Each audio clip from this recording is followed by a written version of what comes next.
Hello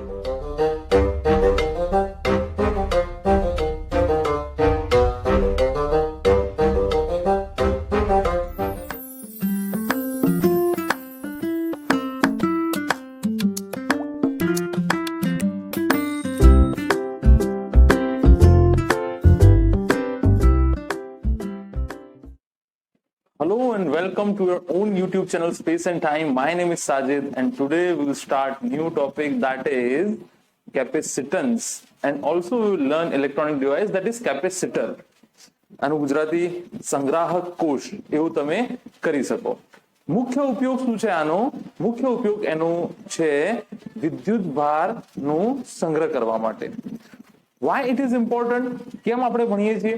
કારણ કે આ જે ચેપ્ટર છે શરૂઆતના ચેપ્ટર નંબર 1 અને ચેપ્ટર નંબર 2 જે તમને ખબર છે કે સ્થિત વિદ્યુત ભારના છે, ઇલેક્ટ્રોસ્ટેટિકના છે, સ્ટેટિક ઇલેક્ટ્રિસિટીના છે, સ્થિર વિદ્યુત ભારના છે, તો એનો એક મહત્વનો ઉપયોગ છે કેપેસિટર.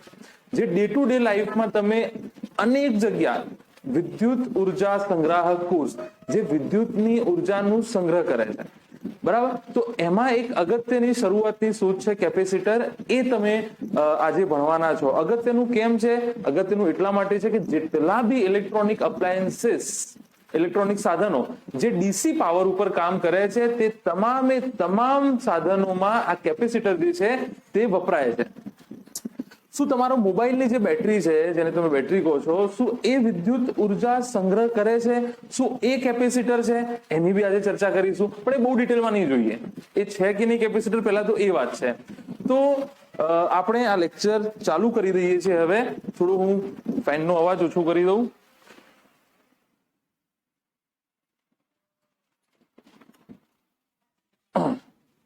તો ઓલરાઈટ, નોટબુક અને પેન સાથે લઈને બેસો. આજુબાજુનો ડિસ્ટર્બન્સ જે છે એ ઝીરો કરી દો અને આપણે લેક્ચર જે છે એ ચાલુ કરીએ. તો ટોપિક લખું છું કેપેસિટર, બરાબર? ઓલરાઈટ. તો કેપેસિટર સ્ટાર્ટ કરતા પહેલા એક બેસિક વસ્તુ હું તમને અહીંયા સમજાવી દઉં. કેમ અગત્યનું છે? તો અભ્યાસ પોઈન્ટ ઓફ વ્યૂ એટલે કે એકેડેમિક પોઈન્ટ ઓફ વ્યૂ સ્થિત વિદ્યુત ભારનો ઉપયોગ તમે અહીંયા ચર્ચા કરવાના છો. એટલા માટે એક મહત્વનો ઉપયોગ છે સ્થિત વિદ્યુત ભારનો. બીજું, કેમ ઉપયોગી છે? કોઈ પણ વિદ્યુતથી, ઇલેક્ટ્રિસિટીથી ચાલતા સાધનને સ્ટાર્ટ, સાદી ભાષામાં ઉપાડવા, કોઈ પણ વિદ્યુતથી ચાલતા સાધનને સ્ટાર્ટ કરવા માટે જ્યારે વધુ માત્રામાં વિદ્યુત પ્રવાહની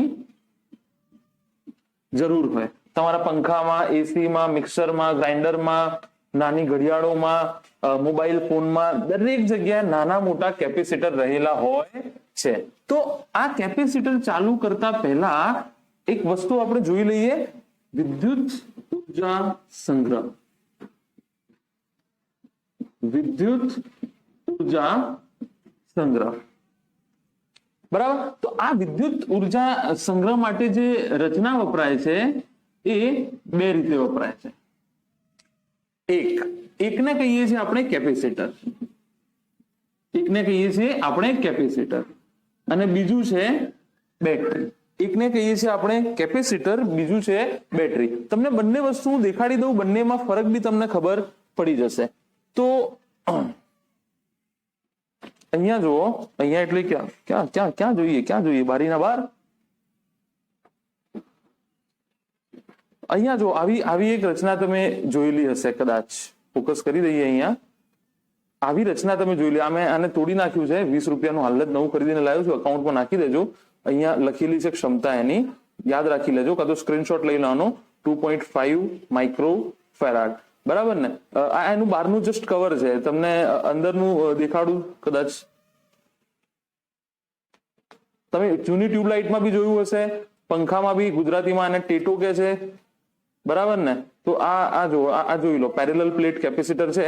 જ્યારે પેરેલલ પ્લેટ કેપેસિટર ભણાવીશ તો બી આની ચર્ચા કરીશું. આ જસ્ટ બહારનું કવર છે, કશું નથી, બરાબર ને? આ તો કવર છે.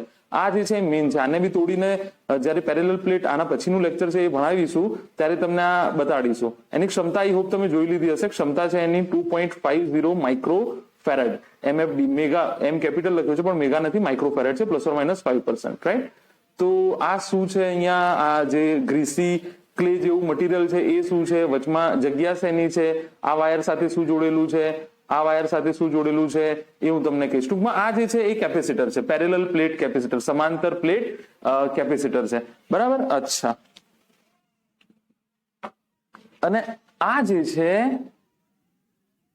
તમારા મોબાઈલ ફોનની બેટરી છે, એના ટર્મિનલ, બરાબર ને? આમાં કશું નહીં લખેલું હોય. એની ક્ષમતા ફેરાડમાં તો નહીં જ હોય, બરાબર ને? કારણ કે ડીસી સપ્લાય કરે છે.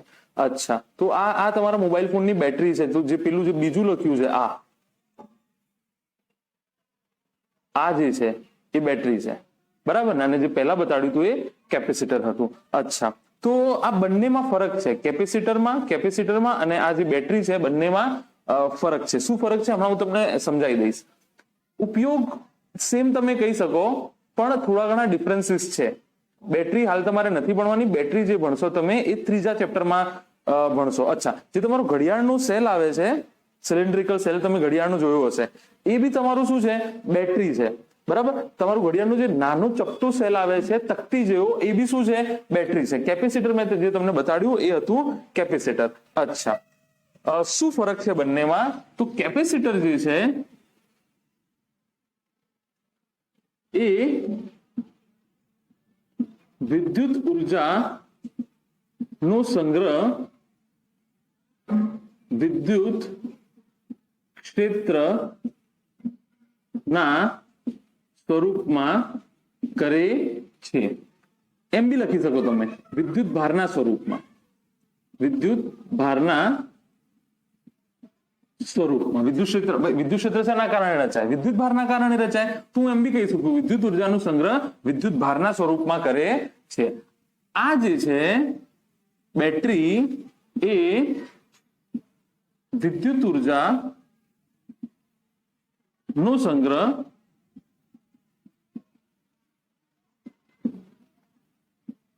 રાસાયણિક સ્વરૂપમાં કરે છે.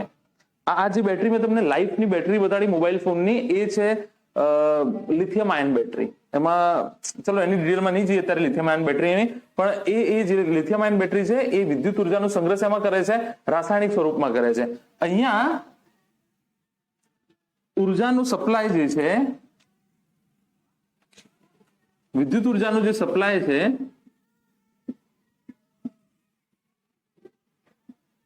એ ધીમો હોય છે. એટલે કે તમને ખબર છે ચાર્જિંગ અને ડિસ્ચાર્જિંગ સ્લો હોય છે. તમને ખબર છે, તમે 2 કલાક કે અડધો કલાક મૂકો, એના પછી 100% ચાર્જ થાય છે, અને પછી તમે મોબાઈલમાં યુઝ કરો તો જેમ જેમ તમે વાપરતા જાઓ તેમ તેમ ધીરે ધીરે યુઝ થાય છે. એક જ સાથે બધી એની એનર્જી આપી દેતું નથી. એક જ સાથે એની બધી જે એનર્જી છે તે આપી દેતું નથી. અચ્છા, અહીંયા જે છે એ ચાર્જિંગ અને ડિસ્ચાર્જિંગની પ્રક્રિયા ફાસ્ટ હોય છે. પંખો જ્યારે તમે સ્ટાર્ટ કરો છો, બરાબર, તો એને થોડું હેડ સ્ટાર્ટ આપવા માટે, કારણ કે તમને ખબર છે કે સ્ટેટિક ફ્રિક્શનના કારણે, સ્થિત ઘર્ષણના કારણે એ જે છે એ થોડું શરૂઆતમાં ચાલતા એને તાકાત વધારે વપરાશે. ગાડી તમે સ્ટાર્ટ કરો તો ફર્સ્ટ ગિયરમાં કરો છો. ગાડીના સેલમાં બી કેપેસિટર હોય છે. એની જે ફ્લેશ લાઇટ હોય છે, તમારી કેમેરાની ફ્લેશ લાઇટ કાં તો મોબાઈલની ફ્લેશ લાઇટ, એમાં બી નાનું કેપેસિટર હોય છે. જ્યારે અચાનકથી બહુ બધી એનર્જીની જરૂર પડે તો શું કરે છે? ઉર્જાનું સંગ્રહ એક સાથે કરે છે. ઉર્જાનું સંગ્રહ શું કરે છે? ઉર્જાનું સંગ્રહ એક સાથે કરે છે. ઉર્જાનો સંગ્રહ કરે છે અને એક જ સાથે ડિસ્ચાર્જ કરે છે. એક જ સાથે શું કરે છે, ડિસ્ચાર્જ કરે છે. જે પહેલો ધક્કો હોય છે એના માટે તમને ખબર છે હંમેશા ઉર્જાની વધારે જરૂર પડશે. મેં તમને ગાડીનું ઉદાહરણ આપીને સમજાવ્યું. એ જ રીતે જ્યારે બી તમે ઇલેક્ટ્રોનિક અપ્લાયન્સ ચાલુ કરો ત્યારે બી શરૂઆતમાં વધારે ઉર્જાની જરૂર પડે છે. તો શરૂઆતમાં આ ધક્કો કેપેસિટરની જે સ્ટોર્ડ એનર્જી હોય છે, જે સંગ્રહિત ઉર્જા હોય છે, એનાથી આપણને મળે છે. બરાબર. તો અત્યારે આપણે આ બેટરી ભણવાના નથી. અત્યારે બેટરી જે છે તમારા ત્રીજા ચેપ્ટરમાં હશે. અત્યારે તમે આ ભણવાના છો, કેપેસિટર ભણવાના છો. કેપેસિટર જે છે એના 3 પ્રકાર પડશે. કેપેસિટરના કેટલા પ્રકાર પડશે? 3 પ્રકાર પડશે. એક સ્ફેરિકલ એટલે કે ગોળીય, બીજો સમતલ પ્લેટ પ્રકારનો અને ત્રીજો નળાકારીય. બરાબર. આ 3 પ્રકાર છે. તો આટલું પહેલા તમે નોંધી લો, એના પછી આપણે આગળ વધીએ. આટલું નોંધી લો ફટાફટ. ચલો.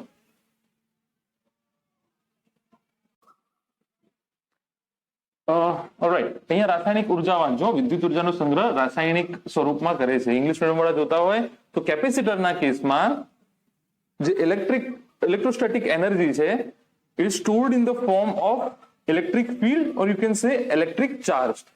And in this case, in case of battery, electrical energy is stored in the form of chemical energy, right? So alright, તો આગળ વધીએ આપણે.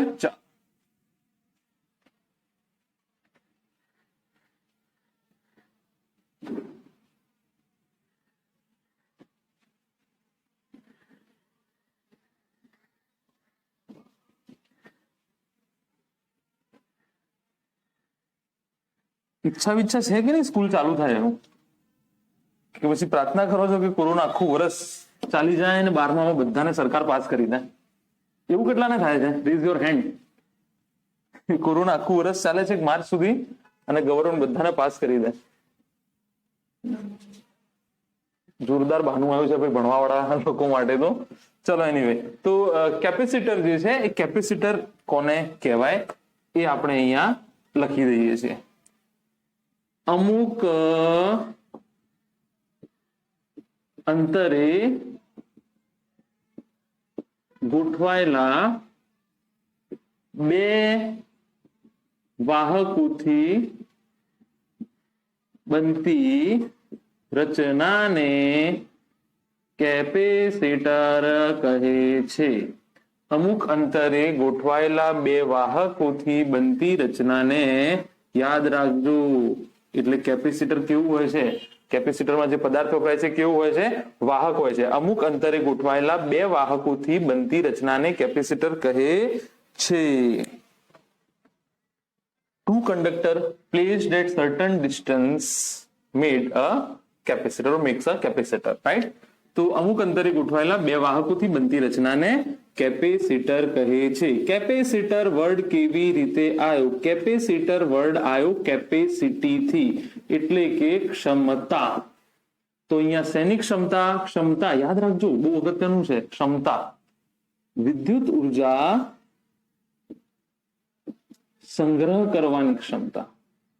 સંગ્રહ કરવાની ક્ષમતા. બરાબર. તો અમુક અંતરે ગોઠવાયેલા બે વાહક. તો કેપેસિટર જે છે એમાં જે પદાર્થ વપરાય છે એ કેવું હોય છે? વાહક. તો હવે હું અત્યારે વાહક શબ્દ બી કોઈ જગ્યાએ વાપરું કેપેસિટરની જગ્યાએ તો કામ ચલાવી લેજો આ ટોપિકમાં. બરાબર. તમારે સમજી જવાનું કેપેસિટરની વાત ચાલે છે. અમુક અંતરે ગોઠવાયેલા બે વાહકોથી બનતી રચનાને કેપેસિટર કહે છે. કેપેસિટર વર્ડ ક્યાંથી આવ્યો? કેપેસિટી એટલે કે ક્ષમતા. શેની ક્ષમતા? વિદ્યુત ઉર્જા સંગ્રહ કરવાની ક્ષમતા.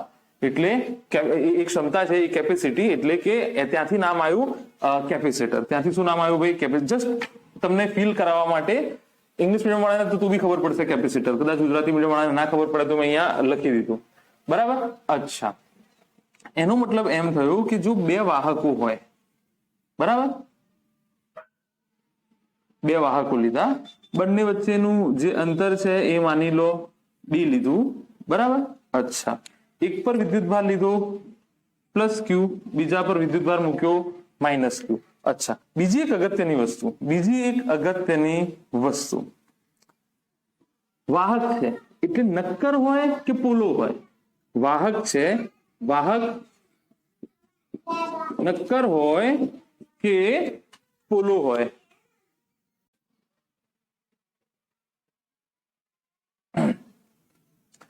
નક્કર હોય કે પોલો હોય? પ્લસ ક્યુ માં ભાઈ યાદ છે ને, સોલિડ હોય કે હોલો હોય, વિદ્યુતભાર હું ગમે ત્યાં મૂકું, જો વાહક હશે તો ક્યાં આવી જશે? સપાટી ઉપર આવી જવાનું છે, સપાટી ઉપર વિતરિત થઈ જશે. એ તમને ઓલરેડી ખબર છે વાહકના કિસ્સામાં. તો જી લેવું હોય તમારે, બરાબર. આ બંને એકબીજાથી અમુક અંતરે ગોઠવેલા છે. તો આ જે રચના છે એને તમે કેપેસિટર જે છે એ કહી શકો. અચ્છા, બીજી એક વસ્તુ અહીંયા થોડી વસ્તુ આપણે જોતા જઈએ, પછી આગળનો એક મહત્વનો ટોપિક આવશે. બંને વચ્ચે વિદ્યુત સ્થિતિમાનનો તફાવત હું V કહી દઉં. બંને વાહકો વચ્ચે વીજ સ્થિતિમાન નો તફાવત V હોય તો V is equal two V plus V minus. ધન વિદ્યુત ભાર ધરાવતા વાહકનું વિદ્યુત સ્થિતિમાન માઇનસ ઋણ વિદ્યુત ભાર ધરાવતા વાહકનું સ્થિતિમાન. અચ્છા, જે ધન વિદ્યુત ભાર છે એને તમે ધન પ્લેટ ગણશો. ધન વિદ્યુત ભારને તમે શું ગણશો? પ્લેટ. કેમ ગણી? પ્લેટ એટલા માટે હું કહી દઉં છું કારણ કે નક્કર હોય કે પોલો ગોળો હોય, બધું સપાટી ઉપર છે. તો સપાટી ઉપર માત્ર શું હશે? સપાટી મતલબ સપાટી જ ગણાશે ને, કદ તો ગણાશે નહીં એનો મતલબ, બરાબર. તો ધન વિદ્યુત ભાર જે છે પ્લસ ક્યુ એ તમે ધન પ્લેટ ગણી લેશો. આ લખવાની જરૂર નથી. તો બી ઋણ વિદ્યુત ભાર જે છે માઇનસ ક્યુ એ તમે ઋણ પ્લેટ. મોટા ભાગે 99.99% નહીં, ચલો 100% કેસમાં જેટલો વિદ્યુત ભાર આ વાહક પર હશે એટલો જ વિદ્યુત ભાર આ વાહક પર હશે. બંને પણ વિરુદ્ધ પ્રકારના હશે, આ પ્લસ તો આ માઇનસ. અચ્છા, ગણતરી વખતે યાદ રાખવાનું ધન પ્લેટ પરનો વિદ્યુત ભાર લેવો. ગણતરી વખતે શું ધ્યાન રાખવાનું? ગણતરી વખતે એ ધ્યાન રાખવાનું કે ધન પ્લેટ પરનો વિદ્યુત ભાર ગણવું, જેથી કરીને ગણતરી તમારી શું થઈ જશે? આસાન થઈ જશે. માઇનસ લખો તો માઇનસ ની નિશાની ઇન્ટ્રોડ્યુસ થશે અને ગણતરી અઘરી થઈ જશે. આ જસ્ટ મેં થોડું તમને સમજાવ્યું કે શું છે. બે વાહક અમુક અંતરે ગોઠવાયેલા છે, એવી રચનાને શું કહેવાય? કેપેસિટર. આ વિદ્યુત ઉર્જાનો સંગ્રહ કરશે. શું કરશે? વિદ્યુત ઉર્જાનો સંગ્રહ. બીજું, કેપેસિટરમાં ખાસ ધ્યાન રાખવાનું, જો ક્યુ નેટ છે, આખી રચનાનો જે ક્યુ નેટ છે, ક્યુ પ્લસ ક્યુ માઇનસ 0 થશે. ક્યુ માઇનસ ક્યુ, ધન વિદ્યુત ભાર પર કેટલો વિદ્યુત ભાર છે? ક્યુ. આના ઉપર કેટલો છે? માઇનસ ક્યુ. કેટલો થઈ જશે? 0. તો ક્યુ નેટ કેટલો થઈ જશે? 0 થશે. આ બાબતો જે છે ખાસ તમે ધ્યાન રાખજો. અચ્છા, આટલું આઈ હોપ તમને સમજાઈ ગયું હશે. એના પછી કેપેસિટરની ક્ષમતા કેવી રીતે મપાય? કેપેસિટરની ક્ષમતા કેવી રીતે મપાય? બરાબર. તો એના માટે જે રાશિ વપરાય છે કેપેસિટરને સમજવા માટે, કેપેસિટરને પરિમાણ, દાખલા તરીકે પરિમાણ, આકાર, તો આકારને સમજવા માટે કઈ રાશિ વપરાય છે? લંબાઈ, પહોળાઈ, ઊંચાઈ. દ્રવ્યમાનના જથ્થાને સમજવા માટે કઈ રાશિ વપરાય છે? દળ વપરાય છે. તો એ જ રીતે તાપમાનને સમજવા માટે, હીટ, ઉષ્માને સમજવા માટે કઈ રાશિ વપરાય છે? તાપમાન વપરાય છે. એન્ડ ઓલરાઈટ, આટલા ઉદાહરણો બરાબર છે. એવી રીતે કેપેસિટર એટલે કે વિદ્યુત ઉર્જા સંગ્રહ કરવાની ક્ષમતા, વિદ્યુત ઉર્જા સંગ્રહ કરવાની ક્ષમતા કેપેસિટન્સ તરીકે ઓળખાશે. તો તમે અત્યારે જે ભણશો એ શું છે? કેપેસિટન્સ. કેપેસિટર જે છે એ રચનાનું નામ છે, એ ડિવાઇસનું નામ છે, એ મશીનનું નામ છે. આખું કેપેસિટર થઈ ગયું. પણ આની ક્ષમતા કેટલી? એને શું કહેશો તમે? કેપેસિટન્સ કહેશો. શું કહેશો? કેપેસિટન્સ. તો કેપેસિટન્સની જે સિમ્બોલ છે એ સી છે. શું છે? કેપિટલ કે small, it doesn't matter. Capital C છે. તો સી જે છે, સી બરાબર ધન પ્લેટ પર વીજભાર ડિવાઇડેડ બાય બંને પ્લેટ વચ્ચેનો વિદ્યુત સ્થિતિમાનનો તફાવત. કાં તો આટલું જ લખી દો, વિદ્યુત સ્થિતિમાન. વિદ્યુત સ્થિતિમાન આ હું અહીંયાથી હટાઈ દઉં છું. બરાબર. અચ્છા, કેમ ધન પ્લેટ પરનો વિદ્યુત ભાર? આ જ વસ્તુ મેં તમને ડાયપોલમાં શીખવાડી હતી કે બંનેમાંથી કોઈ એક વિદ્યુત ભાર ગુણ્યા બંને વચ્ચેનું અંતર. એ અહીંયા કહું છું ભાઈ, બંને વિદ્યુત ભાર બંને સમાન જ છે, ખાલી નિશાનીઓ જ અલગ અલગ છે. એક ધન વિદ્યુત ભાર છે, એક ઋણ વિદ્યુત ભાર છે. તો ગણતરીમાં આપણે એની ક્ષમતા માપવા માટે ગમે તે એકનો ઉપયોગ કર્યો ભાઈ મેથેમેટિકલ ઇક્વેશન છે. મેથેમેટિકલ ઇક્વેશન શું છે? ક્ષમતા માપવા માટે. ભાઈ મીટર છે તો મીટરનું તમને માપ ખબર છે કે ધારો કે આટલું 1 મીટર થાય, તો તમે કહેશો કે ભાઈ આટલું જ કેમ? કશું તો કરવાનું હતું ને, કશું તો રાખવું પડતું ને. તો અહીંયા આની ક્ષમતા કેવી રીતે માપી? C બરાબર ધન પ્લેટ પરનો વિદ્યુત ભાર ભાગ્યા વિદ્યુત સ્થિતિમાન. તો આ થઈ જશે C is equal two Q ભાગ્યા V. Q ભાગ્યા V. બંને પરથી કોઈ એક પ્લેટનો જ કુલ વિદ્યુત ભાર તો 0 છે, એટલા માટે વારંવાર કહું છું. કુલ વિદ્યુત ભાર લેશો તો કેટલો થઈ જશે? 0 થઈ જશે. એટલે ગમે તે એક પ્લેટ પરનો વિદ્યુત ભાર, પણ મોટા ભાગે આપણે ધન એટલા માટે વાપરીએ કે નિશાનીના ચક્કરમાં આપણે ભૂલ ના થાય. તો C બરાબર Q ભાગ્યા V. આ એનું થઈ જશે, શું થઈ જશે? આ એનું થઈ જશે સૂત્ર થઈ જશે. સૂત્ર થઈ જશે સૂત્ર. આનું એકમ થઈ જશે કુલમ પ્રતિ વોલ્ટ. શું થઈ જશે આનો એકમ? કુલમ પ્રતિ વોલ્ટ. આને આપણે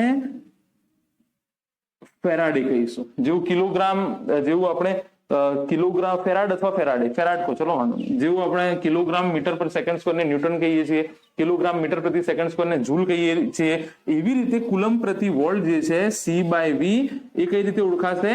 F. અને તમને ખબર છે કે જો કોઈ વૈજ્ઞાનિકના નામ પરથી એકમ બન્યો હોય અને તમારે એને લખવામાં ખાલી પહેલો શબ્દ વાપર્યો હોય, દાખલા તરીકે ન્યૂટનના નામનો એકમ છે તો એને N તમે વાપરો છો. ફેરાડે બી વૈજ્ઞાનિક છે તો ફેરાડ એના ઉપરથી આવ્યું છે તો તમે શું વાપરો છો? Capital F.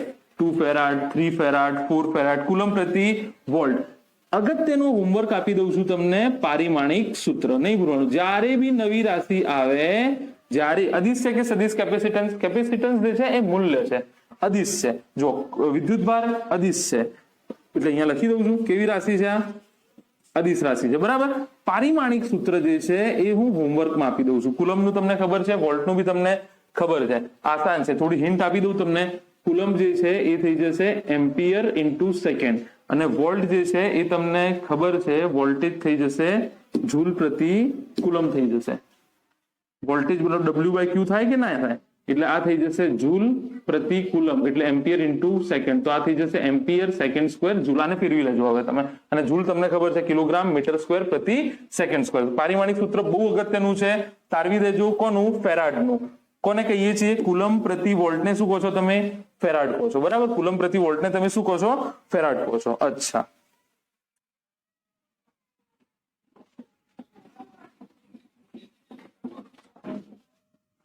ચલો અહીંયા જો.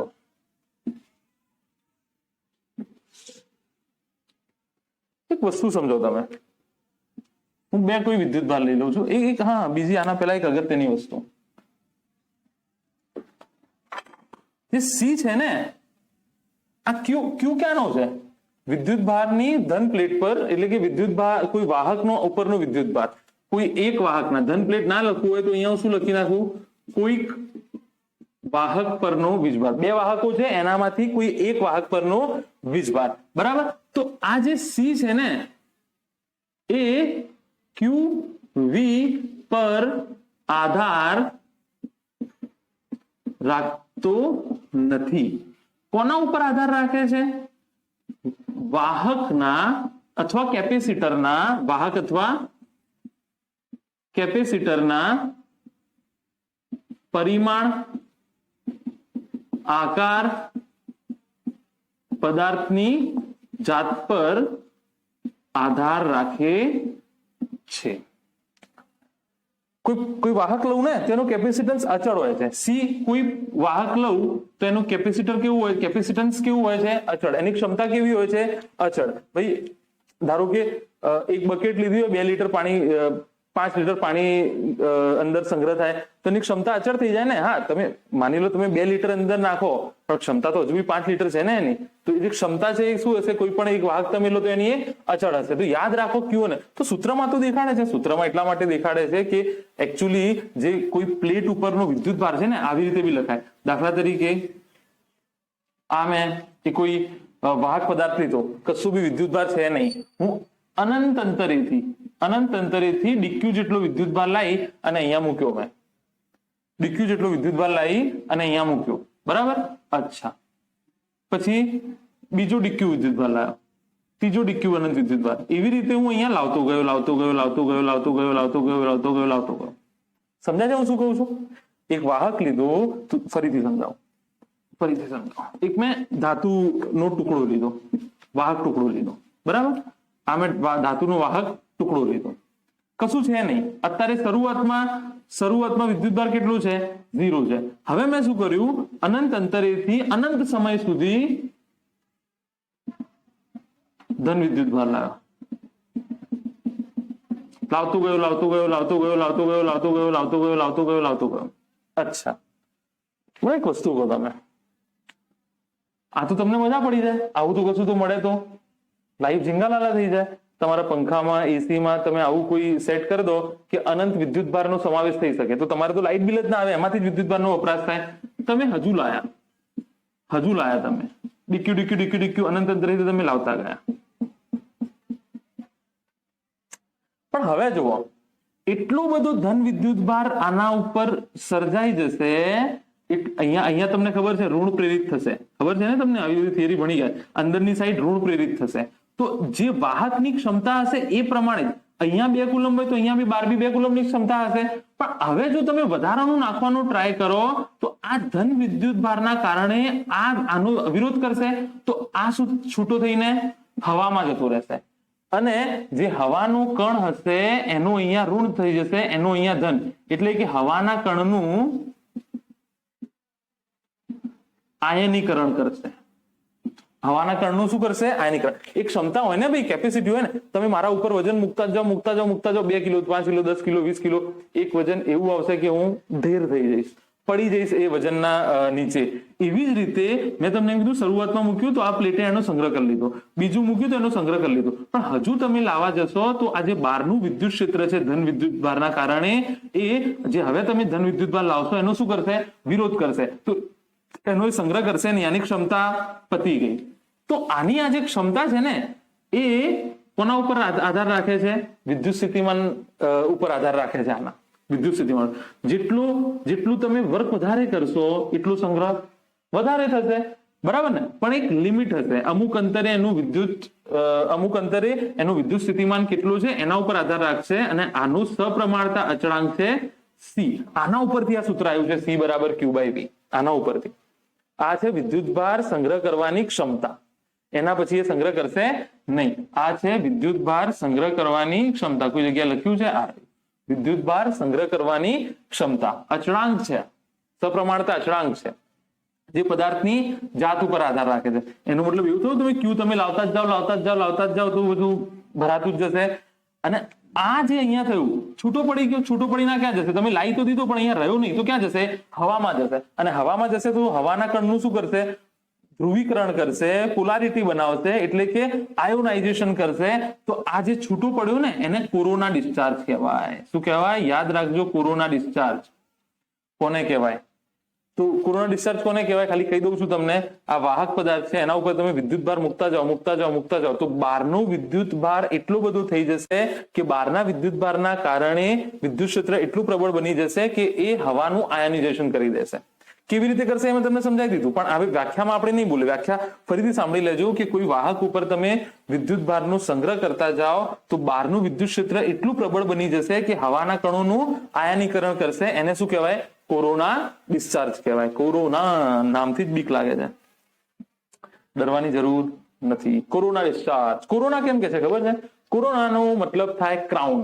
જો ક્રાઉન જેવું બને છે ને, મિસફોલ્ડ બને છે તો અહીંયા મૂકે છે પેલું ક્રાઉન, એટલે એના આસપાસ મોતી જેવું હોય છે ને, તો આ ક્રાઉન જેવું જે લાગે છે, અહીંયાથી છૂટું પડે છે, તો કોરોનાનો મતલબ થાય. કોરોના ડિસ્ચાર્જ જ્યાં હોય તો કે આના જોડે કશું લાગતું ઓળખતું ના હોય, પણ આ જે છે એ કોરોના ડિસ્ચાર્જ. એટલે ફરીથી હું વ્યાખ્યા બોલી જઉં છું કે કોઈ વાહક ઉપર તમે વિદ્યુતભારનો સંગ્રહ કરાવતા જાઓ તો એ એક હદ સુધી સંગ્રહ કરશે. એના પછી બહારનું વિદ્યુત ક્ષેત્ર એટલું પ્રબળ બની જશે કે એ હવાનું શું કરશે? આયનીકરણ કરશે. અને આ જે ઘટના છે એને કોરોના ડિસ્ચાર્જ કહે છે. મેં તમને સમજાવી દીધું કેવી રીતે કરે છે. વ્યાખ્યામાં નહીં કહું કે અનંત અંતરેથી લાવો તો હવે વિદ્યુતભારનો સંગ્રહ નહીં થાય, એ વિદ્યુતભાર છૂટો પડીને હવામાં જશે અને હવાનું આયનીકરણ કરશે. એને શું કહેવાય? Corona discharge. તો હું તમને એમ કહેતો હતો કે સી જે છે એ Qv પર આધાર રાખતો નથી. સી વાહકના પરિમાણ, આકાર, પદાર્થની જાત ઉપર આધાર રાખે. તમે કીધું કેમ? સૂત્રમાં તો આવું દેખાય છે કે સી જે છે એ Q/V પર આધાર રાખે છે. તો ભાઈ અચળ છે. ક્યુ જે છે કેવી ક્યુ કોના પર આધાર રાખશે? વિદ્યુતભારનો સંગ્રહ, વિદ્યુતભારનો જે અહીંયા સંગ્રહ થાય છે એ કોના ઉપર આધાર રાખશે? વિદ્યુત સ્થિતિમાન ઉપર. તો ક્યુ બરાબર શું થઈ જશે? સીવી. સી જે છે એ કેપેસિટન્સ છે. અને કેમ કોઈ વાહકની અમુક ક્ષમતા હોય છે એ મેં તમને સમજાવી દીધું. એવું નહીં કે કોઈ વાહક તમે વિદ્યુતભારનો મૂકતા જ જાઓ, એવું ના થાય. અમુક હદ સુધી લેશે. કેટલું લેશે? ચલો આટલી સુધી લીધું, એના પછી તમે લાવો તો એ બરાબર એવું થઈ જશે. એટલે હા, એક વસ્તુ જરૂર છે, કોઈ પદાર્થ જે છે એનું વિદ્યુત સ્થિતિમાનનો તફાવત, જો વિદ્યુત સ્થિતિમાન ઊંચું હશે તો એનું કેપેસિટન્સ જે હશે એ નીચું હશે. દેખાડે છે ને, છેદમાં છે ને, વી વધારે હશે તો સી ઓછું હશે. વી જે છે કેવી રીતે સમજાવી દઉં એવી સમજાવી દઉં. કોરોના ડિસ્ચાર્જ આઈ હોપ તમને સમજાઈ ગયું હશે. વ્યાખ્યા નોંધી લેજો કોરોના ડિસ્ચાર્જની. તો કેવી રીતે? તો હું એમ કહું છું કે આ શું લીધું? કોઈ વાહક પદાર્થ લીધો. શરૂઆતમાં વિદ્યુતભાર કેટલું છે? 0 છે. અચ્છા, એક વી નીચો છે. વી નીચો છે એનો મતલબ શું થયો? અનંત અંતરેથી વિદ્યુતભારને લાવવા માટે, એકમ ધન વિદ્યુતભારને લાવવા માટે કરવું પડતું કાર્ય ઓછું કરવું પડશે. લાવી દીધું, મૂકી દીધું, લાવી દીધું, મૂકી દીધું, લાવી દીધું, મૂકી દીધું, મૂકી દીધું, મૂકી દીધું, મૂકી દીધું, મૂકી દીધું, મૂકી દીધું, મૂકી દીધું. ભાઈ વી નું સૂત્ર શું છે? કે ક્યુ બાય આર. આર અલગ અલગ છે પણ જસ્ટ એ કરવા માટે કે ક્યુ બાય આર. અચ્છા, શરૂઆતમાં વિદ્યુતભાર 0 હતો, હવે વધી ગયો. ચલો પાછો લાયા. વિદ્યુતભાર વધી ગયો તો વી વધી ગયો, હા કે ના? વી શું થયો? વધી ગયો. અચ્છા, વી વધતો જાય છે એટલે હવે કાર્ય વધારે કરવું પડશે. તો એ મારી બી ક્ષમતા હોવી જોઈએ ને કાર્ય કરવા. માની લો વી ઊંચો છે તો અનંત અંતરેથી અહીંયા સુધી લાવવા માટે કરવું પડતું કાર્ય વધારે કરવું પડશે. ભાઈ એક વસ્તુ સમજો, 1 કિલોગ્રામના બાટ હોય અને હું તમને કહું કે તમારા ઉપરના માળથી નીચે મૂકવાના છે, ઉપરના માળે પડ્યા છે, નીચે મૂકવાના છે, તો તમે 1 કિલોગ્રામના છે રોજ 10 મતલબ રોજ નહીં પણ 10 સાથે લઈને મૂકી દેશો એને. પણ હું એમ કહું કે 100 કિલોગ્રામના એવા બાટ છે જેટલા 1 કિલોગ્રામના હતા એટલી જ સંખ્યામાં, 1 કિલોગ્રામના 100 બાટ એને નીચે લઈ ગયા. હવે 100 કિલોગ્રામના 100 બાટ છે તો તમારી ક્ષમતા જે છે ઘટી જશે નીચે મૂકવાની, કારણ કે કરવું પડતું કાર્ય વધી જશે. તો અહીંયા બી વિદ્યુત સ્થિતિમાન ઊંચું હશે તો અનંત અંતરેથી અહીંયા વિદ્યુતભારને લાવવા માટે કરવું પડતું કાર્ય જે છે વધી જશે. અને વધી જશે તો એ કિસ્સામાં તમારે જે ક્ષમતા છે સંગ્રહ કરવાની, કાર્ય કરવાની, એ ઘટી જશે. એટલા માટે અહીંયા પરથી આપણને ખબર પડે કે જો ધ્યાનથી સાંભળજો, જો વિદ્યુત સ્થિતિમાન ઊંચું, જે પદાર્થનું વિદ્યુત સ્થિતિમાન ઊંચું તેનું કેપેસિટન્સ શું હશે? નીચું હશે. બરાબર. અને જેનું વિદ્યુત સ્થિતિમાન ઊંચું હશે એનું કેપેસિટન્સ વધારે. આઈ હોપ તમે બહુ ક્લિયર કટ સમજી ગયા હશો ગોખ્યા વગર. આ બધું નહીં બી ભણો ને તમે અને યાદ રાખી લેશો તો બી કામ બની જશે, પણ ફીલ નહીં આવે તો ભણીને કશું કામનું નહીં. ટકા આવી જશે તો બી કઈ કામનું નહીં, પણ ટકા આવી જશે તો કામનું છે. ઘણા બધા લોકોને આવું પૂછ્યું એટલે મને ખોટું લાગે છે કે ટકા જ કામના છે, બાકી બધું જવા દો. I don't know. એનીવે હાલ બી હું એ સ્ટેટમેન્ટ રાખું છું કે જો ટકા સારા આવશે તો બહુ મજા આવશે, but which is not the case every time, right? દરેક વખતે સાચું નથી. બહુ ઈમાનદારીથી ભણો, ભવિષ્યમાં તમને એનો બદલો મળશે. એનીવે તો હું એમ કહું છું કે ફીલ કરો. મેં તમને કહી દીધું કે વિદ્યુત ઓછું તો ઓછું કાર્ય કરીને ફટાફટ મૂકી દીધા. અહીંયા વિદ્યુત ઊંચું છે તો વધારે કાર્ય કરીને પછી અહીંયા મૂકવા પડશે, તો એનું વિદ્યુતભાર સંગ્રહ કરવાની ક્ષમતા શું છે? ઘટી જશે.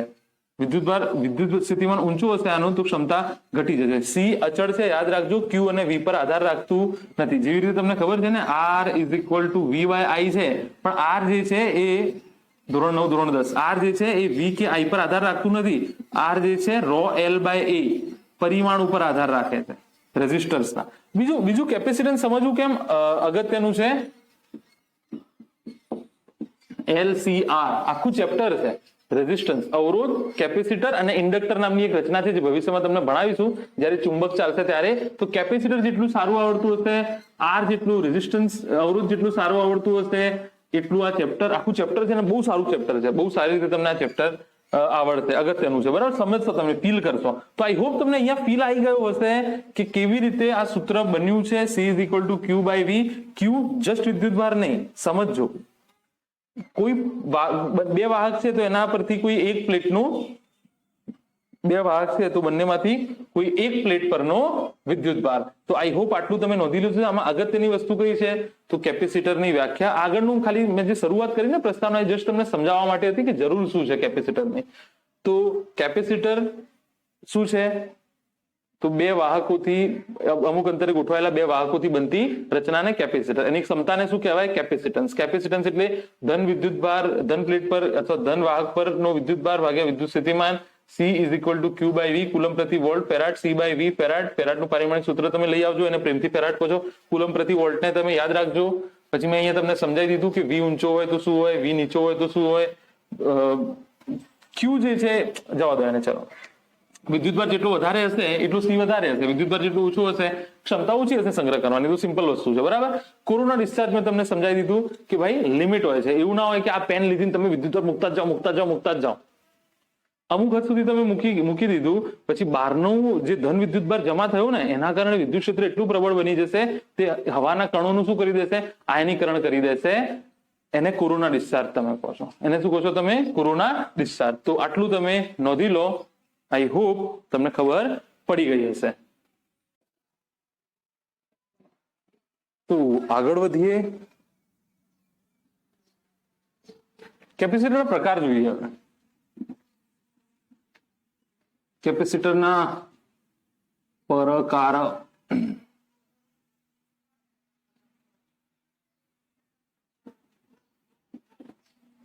પ્રકારમાં તમારે તો એક જ પ્રકાર બહુ ડિટેલમાં છે.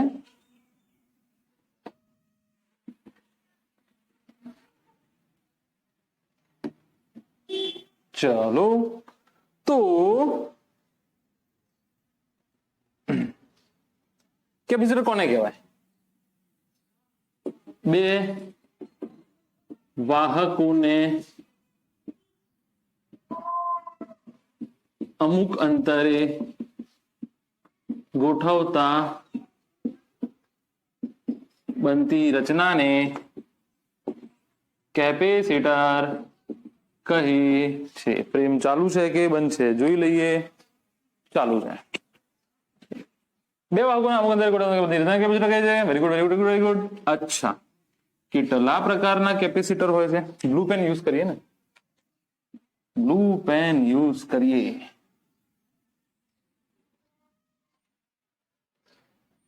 તો ત્રણ પ્રકારના. એક ગોળીય એટલે કે સ્ફેરિકલ. બીજું સમતલ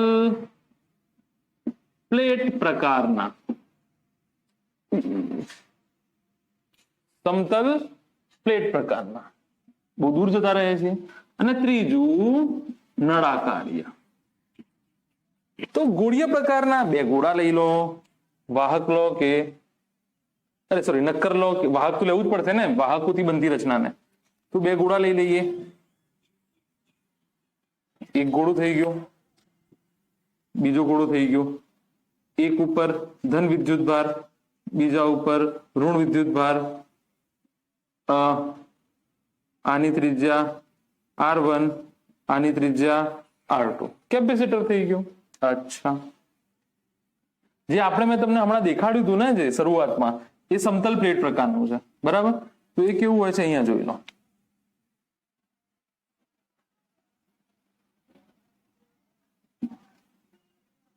નાની રચના બનાવું થોડી, જેથી કરીને તમને સમજણ પડે.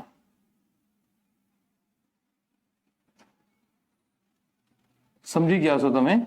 એક ટર્મિનલ અહીંયાથી નીકળશે અને એક ટર્મિનલ અહીંયાથી નીકળશે. એને બેટરી જોડે ચાર્જ કરવા માટે તમે મૂકી શકો છો. બે પ્લેટ છે આવી, સમજાય છે ને? દેખાય છે કે નહીં 3D માં આવી બે પ્લેટ જેવું? થોડું ઘણું તો દેખાય છે ને બે પ્લેટ જેવું યાર.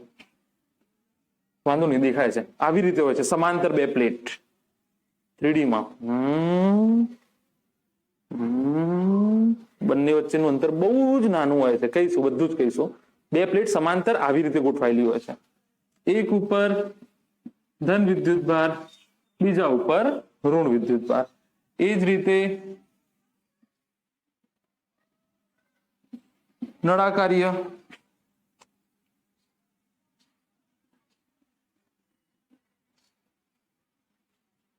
એક ઉપર ધન વિદ્યુતભાર, બીજા ઉપર ઋણ વિદ્યુતભાર. ત્રણ પ્રકારના બે વાહકો તો જોશે ને બધામાં. જો અમે બે વાહકો લીધા છે, એક પર ધન વિદ્યુતભાર, એક પર ઋણ વિદ્યુતભાર. આ બંને વચ્ચેનું અંતર ડી, જે કે બહુ ઓછું હોય છે. બે પ્લેટ વચ્ચેનું અંતર ડી, આ બંને વચ્ચેનું અંતર ડી, આ બંને વચ્ચેનું અંતર ડી. અંદરની ત્રિજ્યા R1 લઈ લો, બહારની ત્રિજ્યા R2 લઈ લો. તમારા સિલેબસમાં જે છે એ આ છે મોટા ભાગમાં. 90% બોર્ડમાં તો આ જ છે. કમસે કમ તમારા સિલેબસમાં બોર્ડ પોઈન્ટ ઓફ વ્યૂ આ ઇમ્પોર્ટન્ટ છે, જેનું અલગથી આપણે એક લેક્ચર કરીશું. અને એટલા માટે આજે આપણે આ ભણીશું. આનું એક અલગથી લેક્ચર કરીશું, કારણ કે બોર્ડની રીતે બહુ વધારે ઇમ્પોર્ટન્ટ છે. આ બી ઇમ્પોર્ટન્ટ છે, એટલું બોર્ડની રીતે ઇમ્પોર્ટન્ટ નથી. JEE ની રીતે તો ત્રણેય ઇમ્પોર્ટન્ટ છે, બરાબર. આ છેલ્લે ક્યારેક ગમે ત્યારે જોઈશું, નહીં તો ચાલશે. બહુ એટલું ઇમ્પોર્ટન્ટ છે નહીં. આના રિલેટેડ દાખલાઓ પૂછાય છે. આ જે છે એ બહુ જ અતિ અગત્યનું કાલથી ભણીશું આપણે આ. અને વ્યવહારમાં બી આ જ વપરાય છે. આના શરૂઆતમાં જયારે કેપેસિટરની શોધ થઈ ને, તો ગોળીય સૈદ્ધાંતિક થિયોરિટિકલ કે પ્રેક્ટિકલ, તો એ ગોળીય કેપેસિટર હતું. પણ આની અમુક લિમિટેશન હતી, તો આપણે સમતલ પ્રકારના કેપેસિટર જે છે એ ત્યાં આવ્યા અને બહુ અગત્યના છે. ને અત્યારે મોટાભાગની જગ્યાએ તે સમતલ પ્રકારના કેપેસિટર જ વપરાય છે. સમતલ પ્લેટ પ્રકારના બે પ્લેટો એકબીજાને સમાંતર ગોઠવાયેલી હોય, અમુક અંતરે, જે અંતર બહુ જ નાનું હોય છે પ્લેટના પરિમાણની સરખામણીમાં, એને સમતલ પ્રકારના કેપેસિટર કહે છે. તો આજે અત્યારે આપણે શું કરીશું?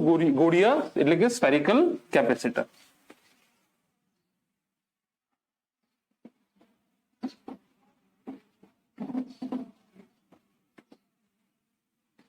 ચાલુ છે કે નહીં ફ્રેમ?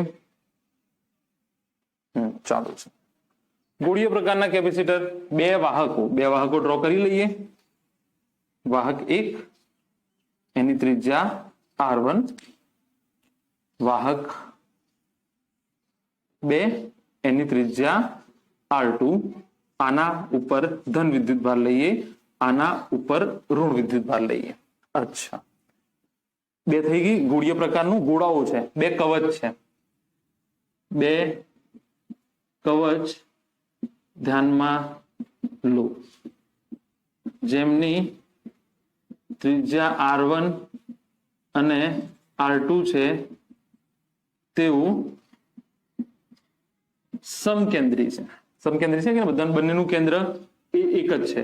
R1 જે છે એના ઉપર અનુક્રમે વીજભાર પ્લસ Q છે, R2 પર માઇનસ Q છે. લખી નાખજો, તમારી રીતે બનાવી લેજો, બરાબર. અચ્છા, આનું મારે કેપેસિટન્સ શોધવું છે. તો તમને ખબર છે capacitance C is equal two, અહીંયા લખી દો, બરાબર. Capacitance C is equal two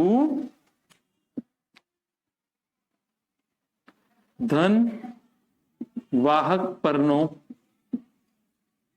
વીજભાર ભાગ્યા બંને વચ્ચે વિદ્યુત સ્થિતિમાન. બંને વાહક વચ્ચેના વિદ્યુત સ્થિતિમાનનો તફાવત. બંને વાહક વચ્ચે વીજ સ્થિતિમાનનો તફાવત યાદ રાખજો. એટલે હું આવું લખી શકું, C is equal two Q ભાગ્યા V. C is equal two, ફ્રેમમાં છે કે નહીં જોઈ લઈએ. C is equal two Q ભાગ્યા V. અચ્છા, Q કયો?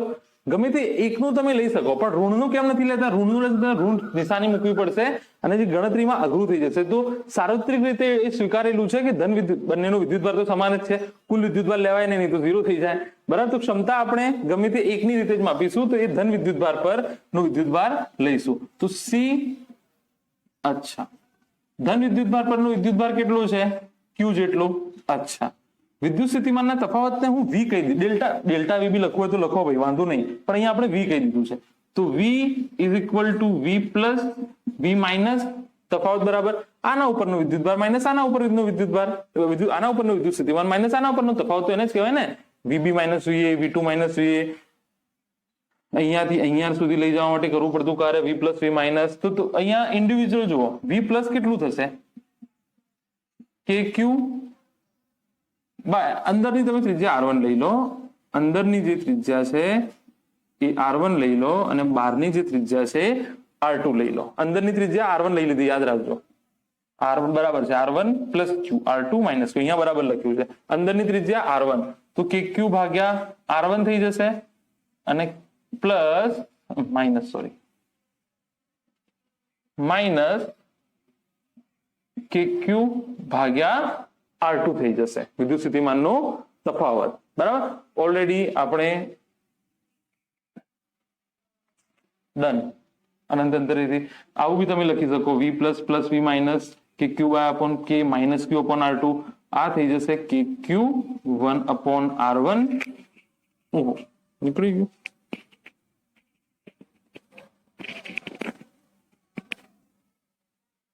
One upon R1 minus 1 upon R2. તમને એક સવાલ થઈ શકે કે અહીંયા માઇનસ Q કેમ ના મૂક્યો, અહીંયા માઇનસ Q કેમ ના મૂક્યો? તો આ બહુ ડિટેલમાં હું નથી ભણાવતો, આ તમે પેલી રીતે સોચશો ને, V is equal two E dr, પછી R1 થી R2 ની લિમિટ લેશો અને E કેટલું થઈ જશે KQ બાય R2. તો એમાં આ પ્રકારે આવશે. આ Q પછી મૂકવાની જરૂર તમારે પડશે નહીં, કારણ કે તમને ખબર છે વિદ્યુત ક્ષેત્ર વખતે તમે દિશાઓથી કામ લો છો, સંજ્ઞા મૂકતા નથી. તો અહીંયા મેં ડાયરેક્ટ લખી દઉં છું વિદ્યુત સ્થિતિમાનનો તફાવત. બરાબર, K શું છે? K તમને ખબર છે 1/4πε0, છેલ્લે મૂકી દઈશું તો V is equal two KQ R2 minus R1 R2 આ થઈ જશે. બરાબર, તો V અને Q બંને મળી ગયા છે તમને, V અને Q બંને મળી ગયા છે. તો C બરાબર Q અને આ થઈ જશે KQ, V ની જગ્યાએ મૂકું છું R2 માઇનસ R1 R2. તો C બરાબર Q કેન્સલ, R1 R2 4πε0. કશું ભૂલ કરી છે મેં?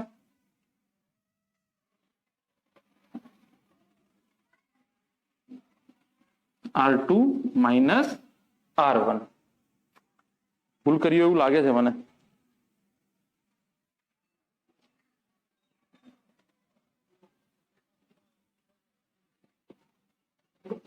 ઓ યસ, ભૂલ જ કરી છે ને.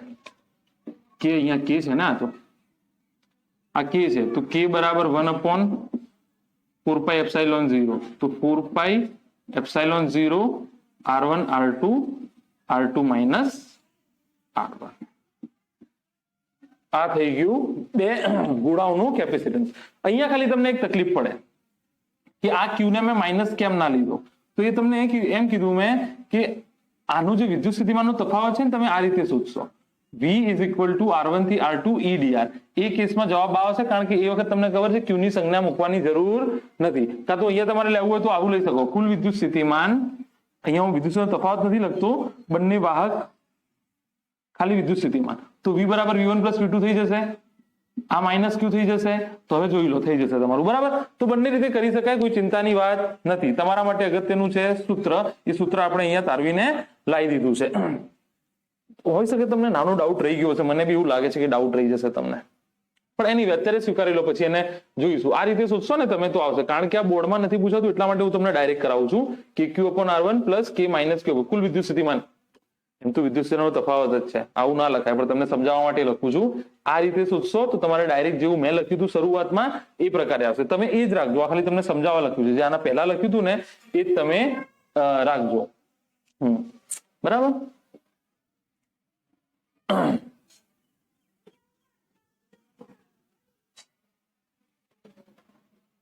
એનીવે ચલો, તો આ નોંધી લો, C is equal to 4πε0 R1 minus R2. તો આ થઈ ગયું બે વાહકોને અનંત અંતરે મૂકતા ગોળા પ્રકારના નળાકારનું કેપેસિટન્સ. યાદ રાખો, દાખલાઓમાં કામ આવશે. 4πε0 R1 R2. અહીંયા જો અગત્યની વસ્તુ મેં કીધું તમને કે Q અને V પર આધાર નથી રાખતું, R1 R2 ત્રિજ્યાઓ પર આધાર રાખે છે. હા કે ના? ક્ષેત્રફળ પર આધાર રાખે છે, પરિમાણ પર આધાર રાખે છે. એક વસ્તુ હવે, જે ગોળીય પ્રકારનું કેપેસિટર, આપણે કેવું કેપેસિટર ભણ્યા? ગોળીય પ્રકારનો. બરાબર. શું એક ગોળો કેપેસિટર બનાવે? શું એક ગોળો કેપેસિટર બનાવી શકે? યસ, બિલકુલ બનાવી શકે. એક કામ કરો, R2 તમે અનંત અંતરે વિચારી લો. R2 તમે અનંત અંતરે વિચારી લો. અનંત તો ક્યારે આવશે જ નહીં ને. માની લો આ R1 છે અને R2 તમે અનંત અંતરે વિચારી લો.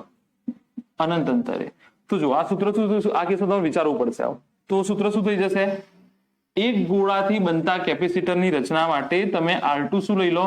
અનંત અંતર લઈ લો. તો સૂત્રમાં મૂકી દો 4πε0 R1 R2. R2 કેટલું છે? -R1. ભાઈ R2 અનંત છે એટલે R1 કરતા બહુ નાનો. હવે અનંતમાંથી 100 બાદ કરવું, અનંતમાંથી 1000 બાદ કરવું, તો R2 જ રહેવાનું છે ને. તો C બરાબર 4πε0 R1 R2 બાય R2.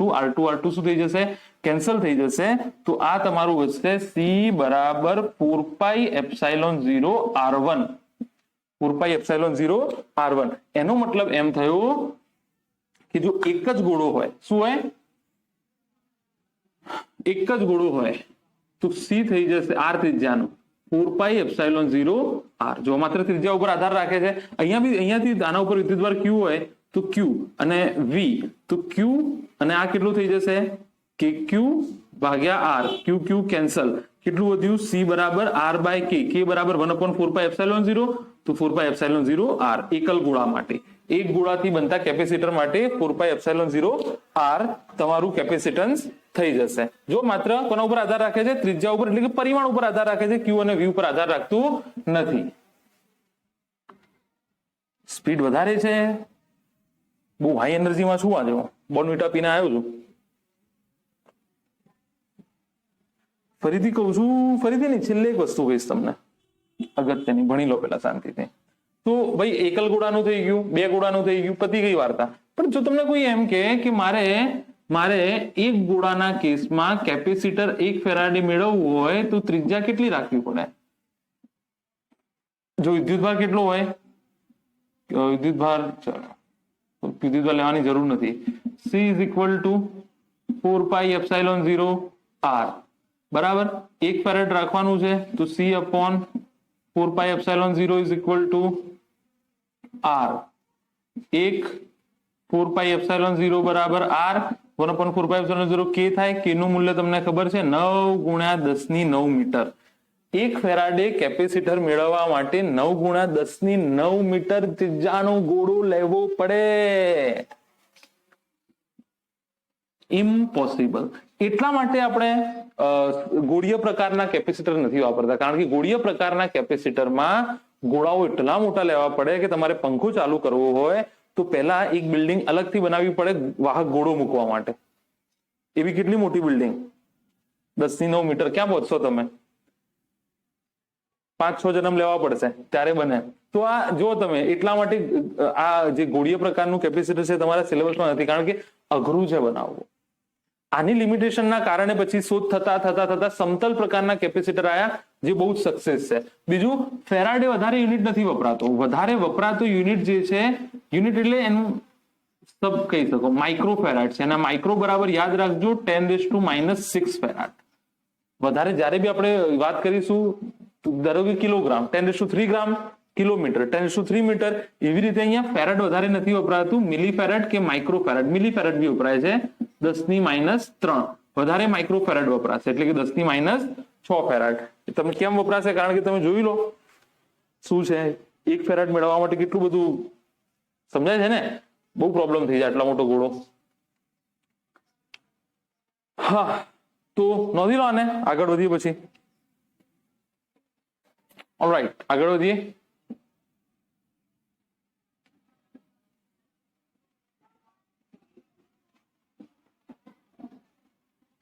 બીજું સૂત્ર તમને બહુ કામ લાગશે, બહુ ભયંકર કામ લાગશે. અલગથી ચલાવીશ, ચિંતા ના કરશો, અલગથી ચલાવીશ. આ જુઓ, આ સૂત્ર જુઓ. C = ગોળા માટે સૂત્ર યાદ રાખજો. આ એકલ ગોળા માટે બી થઈ ગયું, બે વાહક માટે બી થઈ ગયું, બે વાહક ગોળા માટે બી. આ સૂત્ર જુઓ તમે. C = આ ગોળા માટે ચાલુ જ છે બરાબર. અત્યારે ગોળીય કેપેસિટર R1. મેં તમને કીધું કે જે અંતર હોય છે ને બે વાહક વચ્ચે, એ બહુ જ ઓછું રાખવામાં આવે છે, બહુ જ ઓછું. હમણાં તમને ખબર પડી જશે. જો બહુ જ ઓછું અંતર રાખવામાં આવે છે. R2 બરાબર. હવે અહીંયા જુઓ R1 અને R2 લગભગ સમાન છે, તો ઉપર એક કામ કરું, R1 R2 સમાન છે અને હું લઈ લઉં R1 R2 બરાબર R, તો 4πε0 R² થઈ જશે. અચ્છા, R2 માઇનસ R1 શું થઈ જશે? આ અંતર થઈ જશે, આ અંતર થઈ જશે, એને હું D કહી દઉં. બરાબર. તો R2 માઇનસ R1, અરે ભાઈ R2 માંથી R1 આટલું વધશે કે નહીં વધે? તો એને હું D કહી દઉં. તો જુઓ 4πr² શું થઈ જશે? 4πr² શું થઈ જશે? ક્ષેત્રફળ થઈ જશે, આખું ક્ષેત્રફળ થઈ જશે. તો આ થઈ ગયું ε0 a થઈ જશે અને નીચે શું થઈ જશે? D. યાદ રાખજો, સમતલમાં બી આ સૂત્ર વપરાશે. આ સૂત્ર કોમન છે. આ માત્ર કોના માટે છે? યાદ રાખજો, ગોળા માટે. એકલ ગોળા માટે તમને કહી દીધું, એક ગોળો હોય તો 4πε0 r, એક ગોળો હોય તો 4πε0 r. R2 શું લઈ લેવાનું? અનંત લઈ લેવાનું. બે ગોળા હોય તો આ, અને આ જનરલ સૂત્ર છે C = ε0 a/d. જો D જો અંતર નાનું રાખશો બે પ્લેટ વચ્ચેનું, બે ગોળાઓ વચ્ચેનું, તો કેપેસિટન્સ બહુ જ વધી જશે. D બહુ નાનું રાખશો તો કેપેસિટન્સ વધી જશે. બરાબર. તો આ એક જાદુ છે, ક્ષેત્રફળ મોટું રાખવાનું, સો ઓન. અચ્છા, ચલો બીજી વસ્તુ જોઈએ.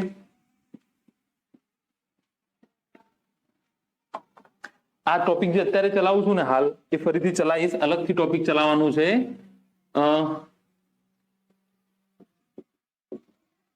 કેપેસિટરમાં સંગ્રહાતી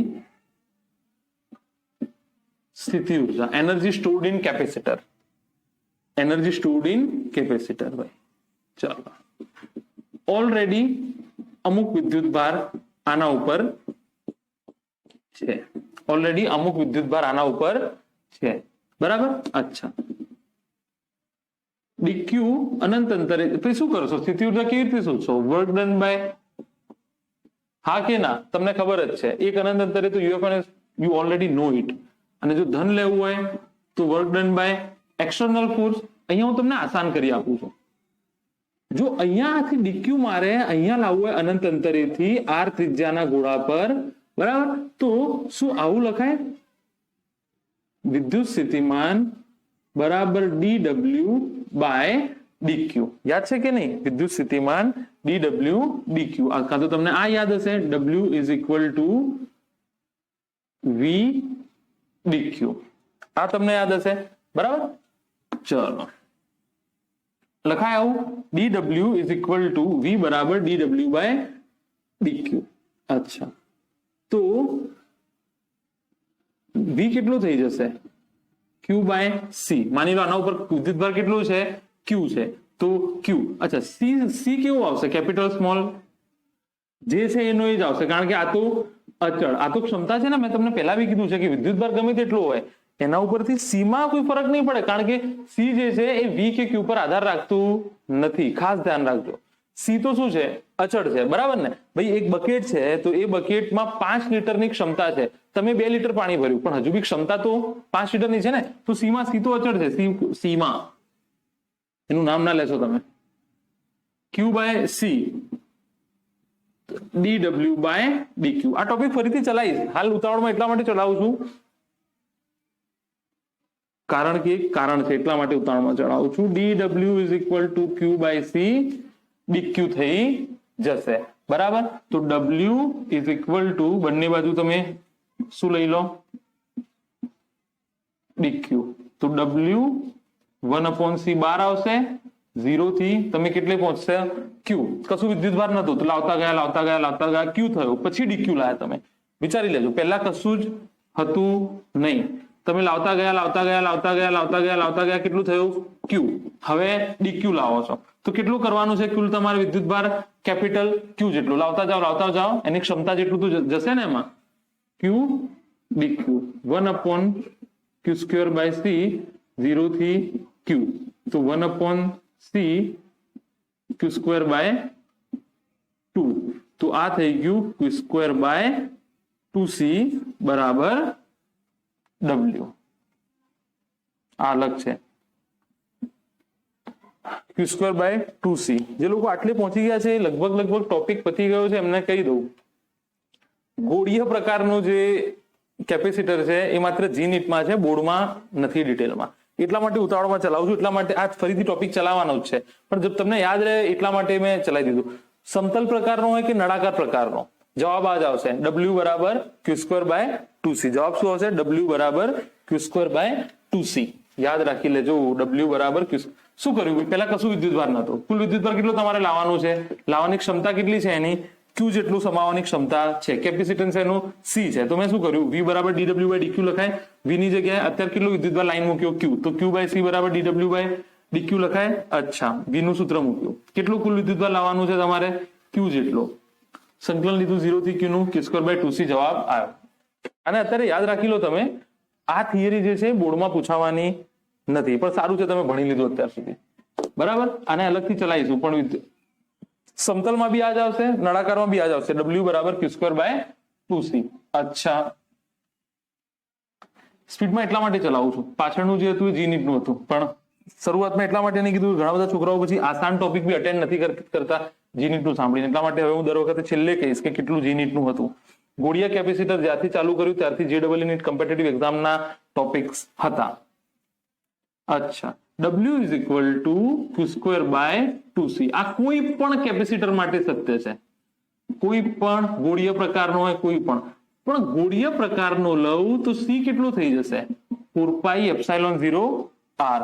તો W is equal two q², 4πε0r. તો q² 8πε0r. યાદ રાખી લેજો, કામ આવશે. q² બરાબર, અરે W બરાબર q² 8πε0 q². કશું ભૂલ કરી મેં? q²/2c.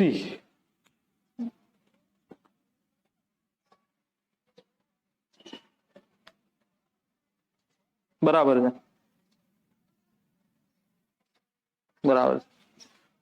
એક તો આ વસ્તુ, બીજું આના બીજા કયા કયા સ્વરૂપ હોઈ શકે q²/2c ના? W is equal two q²/c. C બરાબર q/v લખાય. q/v, ભાઈ C બરાબર શું મૂકી દો? q ભાગ્યા v. તો આ થઈ જશે q² 2qv. તો આ થઈ જશે 1/2 qv, 1/2 qv. અચ્છા, બીજું q ની જગ્યાએ આ સૂત્રમાં બીજું q ની જગ્યાએ શું મુકાય? cv મુકાય.